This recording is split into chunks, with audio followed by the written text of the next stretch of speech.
లేదు విక్రమ్, తనతో మాట్లాడినా తను ఒప్పుకోదు. మాట్లాడి కాదనిపించుకోవడం కన్నా మాట్లాడకుండా సైలెంట్గా ఫీజు కట్టడం బెటర్ కదా.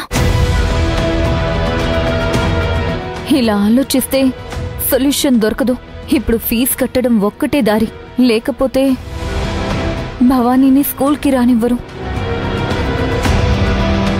ఇప్పుడు హఠాత్తుగా స్కూల్ మానేయాలంటే ఏ స్కూల్లోనూ అకాడమిక్ ఇయర్ మధ్యలో అడ్మిషన్ ఇవ్వరు. దొరికినా ఫీజు డబల్ అడుగుతారు. దాని బదులు ఇక్కడే ఫీజు కట్టడం బెటర్ కదా. మరి ఏం చేస్తారు మేడం? దాందే ఉంది విక్రమ్. మనీ కోసమే ఇందాక అర్జున్ వెళ్ళాడు. ఆ మనీ తీసుకొని రాగానే ఫీజు కట్టేస్తాంలే. భవానీ, నాన్నొస్తారు. వచ్చిన తర్వాత ముందు నీ స్కూల్ ఫీజే కడతారు, సరేనా? సరే అమ్మా, అలాగే.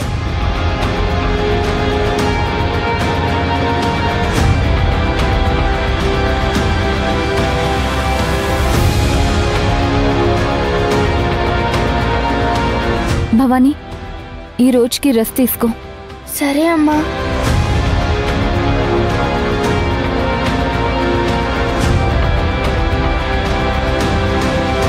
బిజినెస్ కోసం తాకట్టు పెట్టాలనుకున్న నగలు, ఆ డబ్బు రాగానే ముందు భవానీ స్కూల్ ఫీజు కట్టేయాలి. మిగతాదంతా తర్వాత చూసుకోవచ్చు.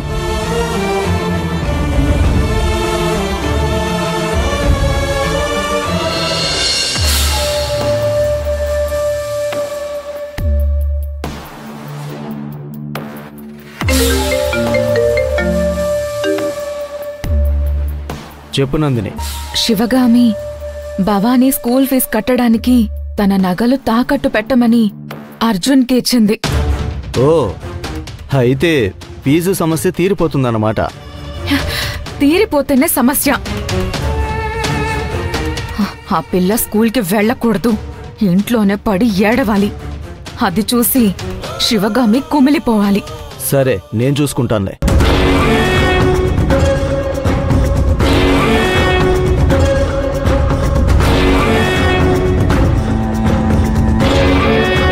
రేయ్, ఎక్కడున్నావురా?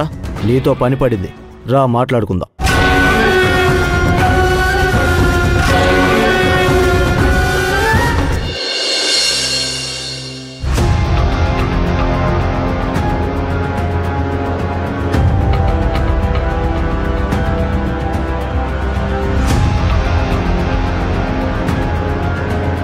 హలో, అర్జెంటుగా నాకు 50,000 అప్పు కావాలి. 2-3 నెలల్లో ఇచ్చేస్తాను.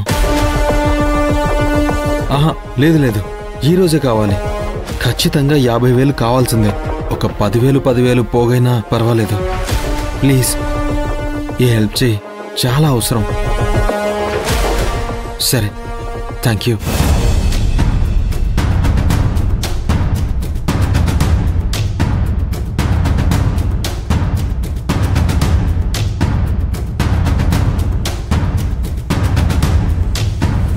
ఇవి 12,000 ఉన్నాయి. ఇంకెంతుంటే మేడంకి డబ్బులు సరిపోతాయో. టెంపరీగా వర్కౌట్ అయినా పర్వాలేదు, నిదానంగా ఫీజు కట్టొచ్చు. నందిని, ఆ డబ్బిటివ్వు. ఇస్తే ఏం చేస్తావు? వెళ్ళి మీ మేడం గారికి ఇచ్చి నీ భక్తి నిరూపించుకుంటావా? నందిని, వాళ్ళకి హెల్ప్ అవుతుంది. నేను ఎప్పటినుంచో 20,000 కావాలి అని అడుగుతున్నాను, నువ్వివ్వడం లేదు. ఇది నేను ఉంచుకుంటాను, మిగతా బ్యాలెన్స్ తర్వాత ఇవ్వు. నందిని, ఇది భవానీ భవిష్యత్తుకి సంబంధించిన విషయం. ప్లీజ్ ఇవ్వు. ఇవ్వను. నందిని, మర్యాదగా ఇవ్వు. ఏ కొడతావా ఏంటి? నీకు నాకన్నా వాళ్లే ముఖ్యం కదా. అవసరంలో ఉన్న వాళ్ళకి హెల్ప్ చేయడంలో తప్పు లేదు. అవసరానికి మించి హెల్ప్ చేసావు నువ్వు. వాళ్లకు ఆశ్రయం ఇవ్వడమే గొప్ప విషయం. నా చేత సేవలు చేయించటం ఇంకా గొప్ప విషయం. ఇంకా చాలు, మనీ ఇవ్వాల్సిన అవసరం ఏమీ లేదు. గట్టిగా మాట్లాడకు, మేడం వింటారు. వినని, వింటే అర్థం చేసుకుని పోతారు. అందులో ఏముంది? ఛ, నువ్వు ఎప్పటికీ మారతావో. నేను ఎవరి కోసము మారను. నేనైతే ఈ డబ్బులు ఇవ్వను.